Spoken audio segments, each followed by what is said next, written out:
Woo's Tease is something that I wasn't expecting to do a video on. In fact, I wasn't expecting this episode to even exist. Now, I use the word episode loosely, because it's really just a series of short films, but for those of you who have no idea what I'm talking about, let me fill you in. Basically, just recently LEGO released a Ninjago episode entitled Woo's Tease. It was uploaded on the official LEGO YouTube channel, and was a surprise to everyone. When I first saw this come up, I had no idea what to even think. It was 22 minutes long like a traditional Ninjago episode, but I thought to myself, this can't be a new episode. It just won't make any sense timeline-wise, so naturally I was very confused. Then I actually sat down and watched it, and it all made sense to me. This reminded me a lot of the original mini-movies tacked onto the first few episodes of Ninjago, or the pilot season if you will. I don't know about you, but I really enjoyed those mini-movies from way back in the day. They were actually pretty cool to me. It gave us a little bit of background knowledge on our favorite ninja, and helped to bridge the gap in between the pilot and season 1. This, on the other hand, is something else entirely, and I'm not quite sure what I actually saw, and I think I might need an adult. Anyway, bottom line, these short films are kind of out of place from the usual serious and mature Ninjago series. I mean, sure, we've gotten light moments and jokes before, but this is ridiculous. Basically, the entire plot of this episode tells a story presumably after Day of the Departed and before Hands of Time. It's here that we get to witness Woo's struggle to successfully monetize his tea shop business while participating in corporate competition with a local coffee shop. So now I'm going to stop stalling and get right into the plots of these mini-movies because even though they all center around the same thing, they're all really different.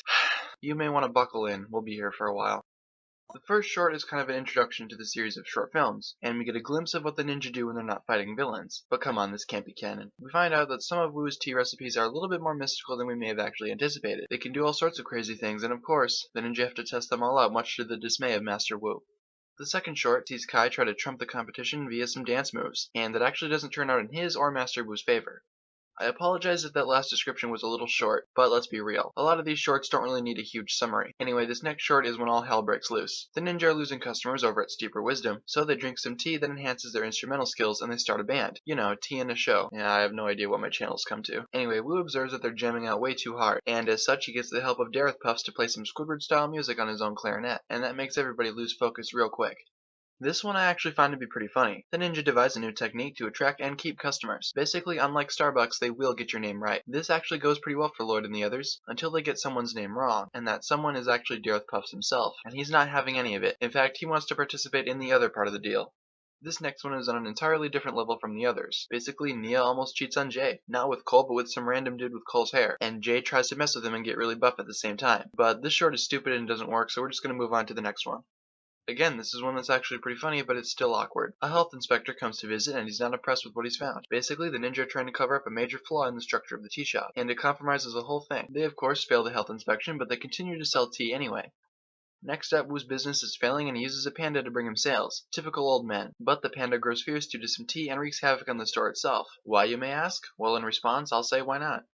In the next short, Jay finds out that he can control Zane remotely, like actually with a TV remote. This is more interesting than funny, but I'll let them continue on with the bit. Jay makes Zane basically do everything for him, and yeah, it's kinda messed up, but you know, Zane eventually takes charge. Next up is another attempt at foiling another person's business, because again, why not? Lloyd offers a giant teacup to their competition for tranquility reasons, but secretly Kai is inside, and is sort of pulling a plankton. He's trying desperately to figure out what exactly it is that gets them a lot of customers. He of course fails as the competition immediately throws it away, but whatever, I guess they still got what they wanted. I'm not entirely sure what this one was trying to be, but it almost seemed like a minute-long fever dream. Cole is supposed to be sweeping, but then the desk springs to life or something? I don't know what the point of this one was. In this epic short, Jay tries to break Kai free of the Serenity spell, and nothing seems to be working, because the tea is just really strong. Unfortunately, it breaks when Jay starts talking about Nia, and being the overprotective brother he is, Kai snaps, and that's all there is to it.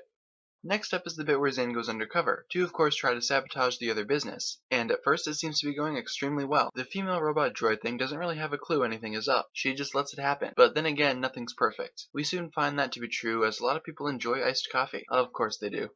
This next bout of confusing illiterate monstrosity sees Lloyd running late for work, but let's be real here. What other thing is Lloyd doing besides working at the tea shop or being a ninja? But whatever, I guess that's besides the point. He comes across a lot of struggles and obstacles along the way, but he eventually arrives late and is stuck with cleansing the porcelain.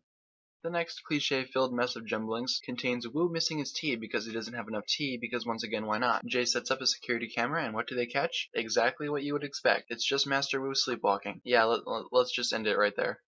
This next incomprehensible pile of garbage comes in the form of Jay and Cole making a bet, which involves both outcomes ending in Cole's favor. Being the dense sack of confusion that Jay is, he accepts, and hilarity ensues. Eventually, yeah, he does figure it out, and it's funny, I guess? I don't know, how many of these are left? This next bit of context, that you will most likely forget within the next few minutes, actually focuses on Nia for a change. She tries to paint a mural on the side of the tea shop, which captures its essence and serenity. She constantly screws it up until somehow she gets it right. You know, magically. Yay, let's move on. This next line of quote-unquote film that makes me question my own existence includes a montage of Zane playing chess. We've seen Zane play chess before, so this is no surprise. They have a discount deal going on at the tea shop, but yeah, Zane is destroying everyone until the competition shows up. Of course she wins, but we find out that she's actually cheated, and antics ensue. This next instance of brain-dead trash slapped on screen and beaten with a stick features everyone's favorite character Ronan, and his quest to put both shops against each other. But little does everyone know he is actually the shareholder of both shops, and he was just doing this all for his own sick, twisted game. That seems like something Ronan would do. And they all become friends.